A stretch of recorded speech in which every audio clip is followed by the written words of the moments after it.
You saw it. One ball climbing off the robot and dropping 12 yards past every other ball in the lineup. Same machine, same swing, 80 miles an hour, over and over, no human wobble to blame. And the ball that won was not the one stamped with the name you trust. The premium ball lost. The one that costs $55 a dozen, the one with the tour pedigree, the one I put in my bag for 15 years without a second thought. At the swing speed most of us actually swing, it left more than a full first down of carry sitting on the ground. I know how that sounds, because I was the guy defending that ball in the parking lot. I bought it on faith, played it on faith, and told my buddies they were fools for playing anything cheaper. By the end of this, I am going to hand you the one thing that changed a golf ball's carry more than any brand name ever did. A real lab measured it. It cost you nothing. And you can do it this weekend with the exact balls already rolling around your garage floor. This is not a video about buying new. This is about what you already own quietly losing you distance. Let me take you back to the morning that broke the whole thing open for me. I was standing in a testing bay watching a swing robot, one of those setups that repeats the same strike within a fraction of a degree every single time.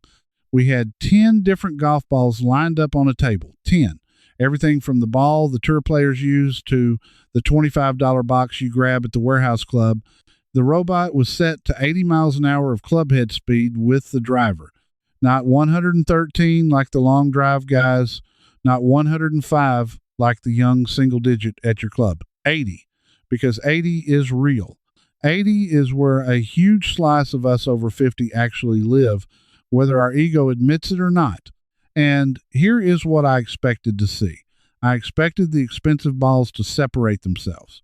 I expected the tour ball to fly the farthest, spin the smartest, and prove that all those years of paying up were worth it. That is what I had been sold. That is what I believed in my bones. The number said something else entirely.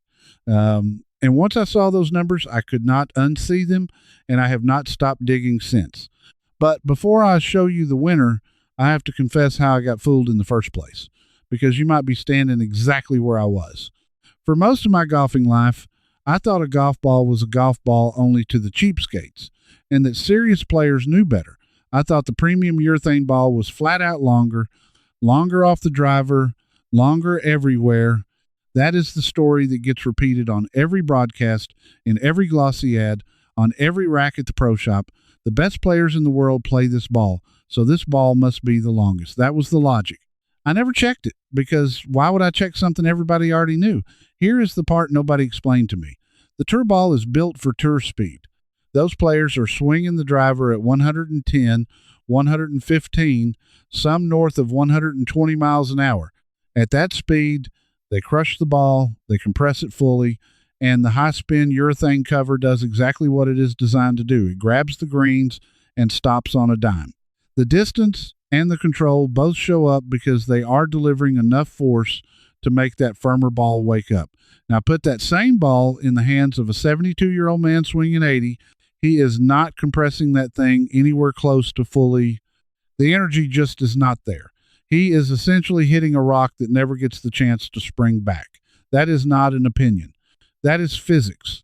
And the robot proved it while I stood there feeling my stomach drop. The number that started it all was compression. Golf ball compression is basically how firm the ball is, how much it squishes when it gets struck. The tour balls I worship sit up around a compression of 90, give or take. And the ball that flew 12 yards past everything at 80 miles an hour, it had a compression down in the 30s, roughly a third as firm, soft enough that a slow, smooth 80-mile-an-hour swing could actually load it up and let it spring off the face. 12 yards. Think about what 12 yards is. That is the difference between reaching the front of the green in two and coming up short in the fairway bunker. That is club and a half of your life you have been given away, and you paid extra for the privilege. But here is where it stopped being a happy accident and started to make me angry. Because when I went looking for who knew this, I found out plenty of people knew, the independent testing crews knew, the folks over at the big robot testing outlets had been publishing this stuff for years. There is a well-known robot data set out there where they ran dozens of balls across multiple swing speeds, and the pattern was screaming off the page. At the slower speeds, The softer, cheaper, low compression balls kept hanging right with the premium balls on distance, and in some head-to-head runs, they beat them outright. A few weeks after that first robot session, I went back and asked to see the launch and spin data broken out ball by ball. And this is where I learned something that no ad will ever tell you.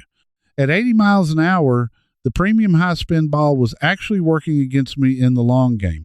Here is why.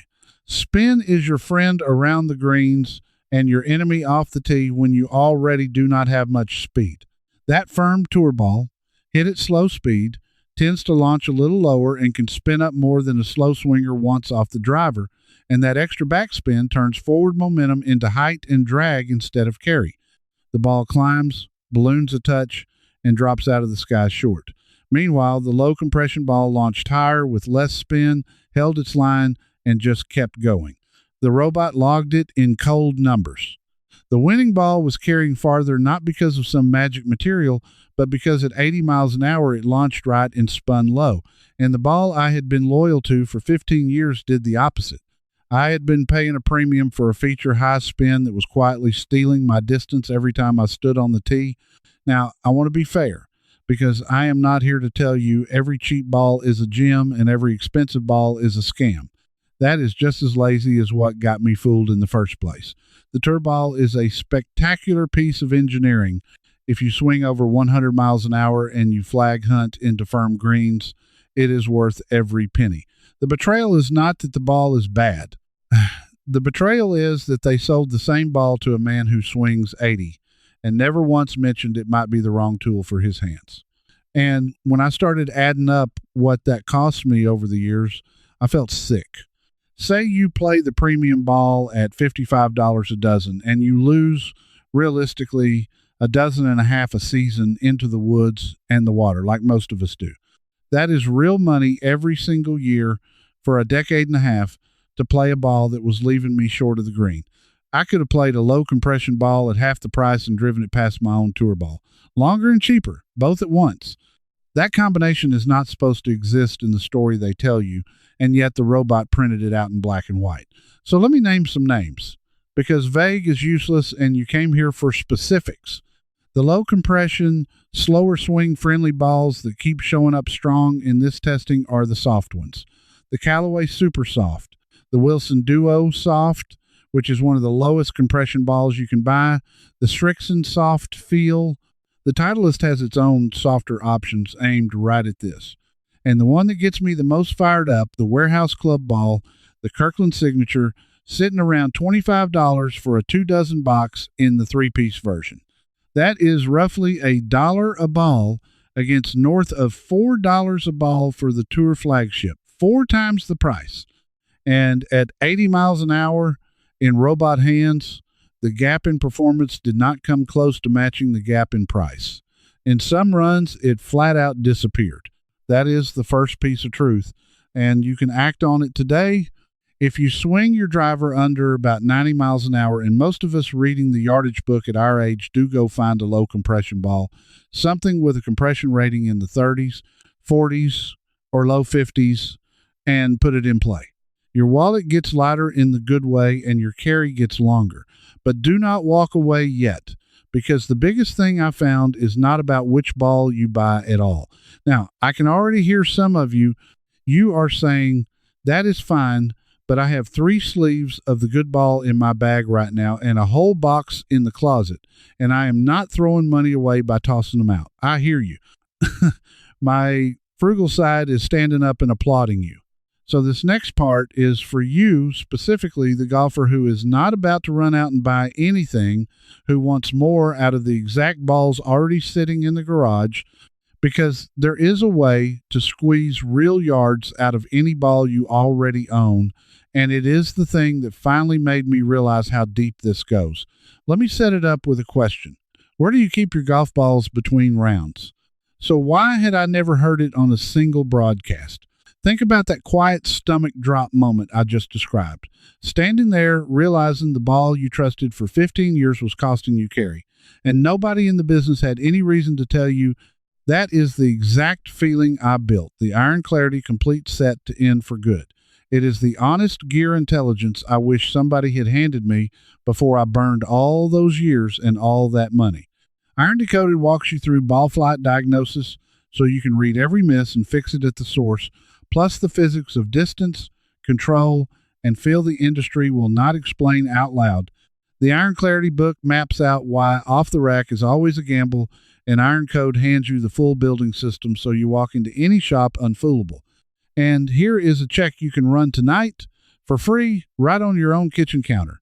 The landing lays out claims you can verify yourself against the same public robot data I read. Pull it up and see for your own eyes that the low compression balls hang with the premium ones at slow speed, exactly like I said.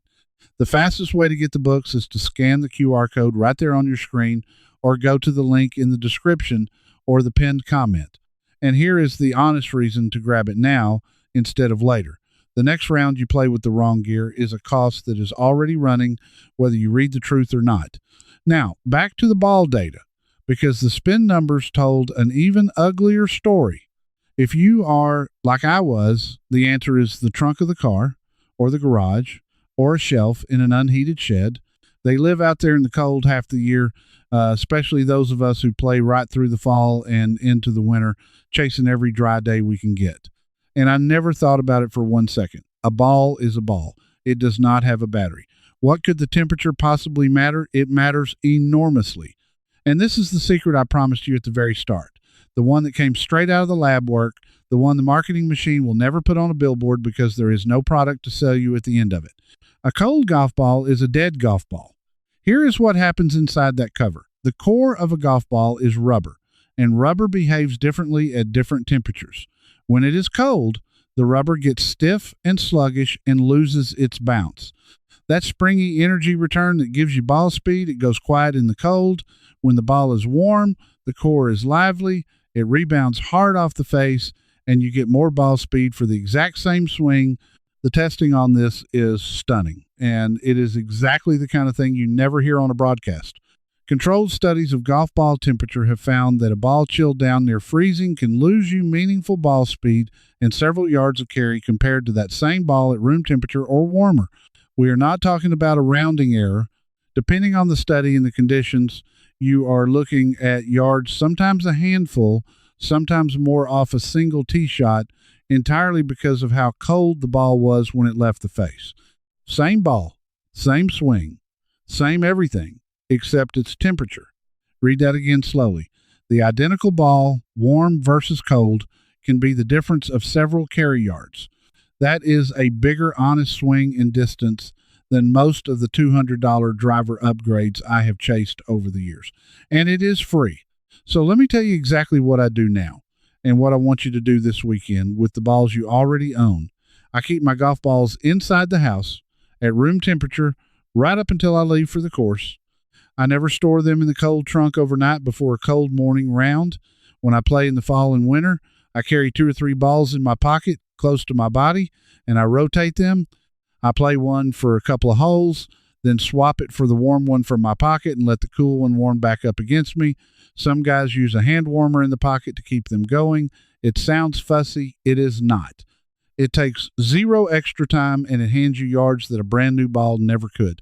And think about the beautiful irony of it. All those years I was buying the most expensive ball I could find to gain distance. And the whole time I was killing that distance by leaving the thing in a freezing trunk overnight. I paid up for speed and then froze it out of the ball before I ever teed it. Nobody sold me the fix, because the fix is a warm pocket and it costs nothing. That is the truth the whole confession was building to. The ball matters, the compression matters, but the condition of the ball in your hand at the moment of impact matters just as much, and it is the one variable completely inside your control that not a soul in the business has any reason to tell you about. But let me tie the whole thing together, because now that you see how the pieces fit, the picture gets clearer and, honestly, a little more infuriating. Go back to that robot at 80 miles an hour. The winning ball was longer for 3 reasons that all stacked on top of each other. Low compression, so a slow swing could actually load it. Lower driver spin, so the energy went forward instead of ballooning up and dying. And in the real world, if you keep that ball warm, a core that springs back hard instead of sitting there like a stone, 3 levers, every single one of them available to a golfer who refuses to spend more than about $1 a ball. And every single one of them buried under a marketing story that only ever pointed you toward the most expensive box on the shelf. I want to talk about how I finally proved it to myself off the robot, because a machine is convincing, but your own eyes are better.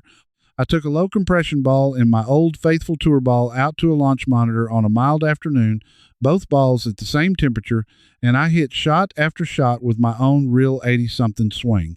The softball launched higher. The softball spun less off the driver. The softball carried farther over and over, not by a fluke, but as a steady, repeatable pattern. And then I did the thing that really got me.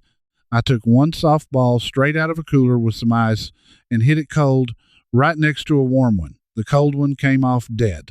You could hear it, that flat, muted click instead of a crisp crack, and the carry number dropped like a stone on the screen. My own swing, my own eyes, no robot required. That was the afternoon I stopped trusting the story and started trusting the numbers. And once you do that, you cannot go back. Every rack at the pro shop looks different. Every ad sounds different. You start hearing what they are actually saying underneath the words, which is, please assume the ball for the fastest players on earth is the right ball for you, and please do not ask about your own swing speed, and whatever you do, please do not ask why we never mention temperature. Let me give you the plan, plain and simple, so you walk away with something you can do and not just something to be mad about. First, be honest about your swing speed. If you do not know it, most any launch monitor session or a decent golf shop can tell you in 5 minutes if your driver speed is under about 90 miles an hour, and for a lot of us over 50 it is, you are a low compression candidate, full stop. Second, buy a low compression ball and give it a fair 3-round test against whatever you play now. Look at the soft options I named. Look at the Warehouse Club 3-piece ball at $1 a piece. Play the same courses, note your carry, note how it reacts around the green. You will very likely find you gain distance and lose almost nothing where it counts, because at your speed you were never generating tour level greenside spin anyway. Third, and this is the free one, treat your golf balls like they are alive, because in a sense they are. Store them warm, carry a couple in your pocket in cold weather, and rotate them. Never let the ball you are about to tee up sit overnight in a freezing car. That single habit can hand you more honest yards than the last 3 drivers you were tempted to buy. Do those 3 things, and you will play longer, spend less, and never again stand in a pro shop feeling like the little number on the sleeve is a measure of your worth as a golfer. It never was. It was a measure of how well the story worked on you. It worked on me for 15 years, and I have got the credit card statements to prove it. Here is what I keep coming back to. The thing that sits with me on the drive home from the course now, the truth was never hidden in some vault. It was sitting right there in robot data anybody could read, in temperature studies going back decades, in the plain physics of a rubber core and a slow swing. It existed the whole time. It just got buried under a mountain of advertising loud enough and repeated often enough that a reasonable man like me stopped questioning it. Somebody had to be stubborn enough to go read the actual numbers, and now those numbers are yours. That is the whole point of this. You should not have to get fooled for 15 years the way I did to find out what a machine measures in an afternoon. So the next time you are standing over a tee shot on a cold morning, warm ball in your hand, playing a low compression ball that cost you $1 and flew past the tour ball you used to worship, I hope you feel what I feel now. Not anger anymore, just the quiet satisfaction of a man who finally stopped paying for the story and started playing the truth. That is who you are if you made it this far. You are not the golfer who buys the shiny box because the ad told you to.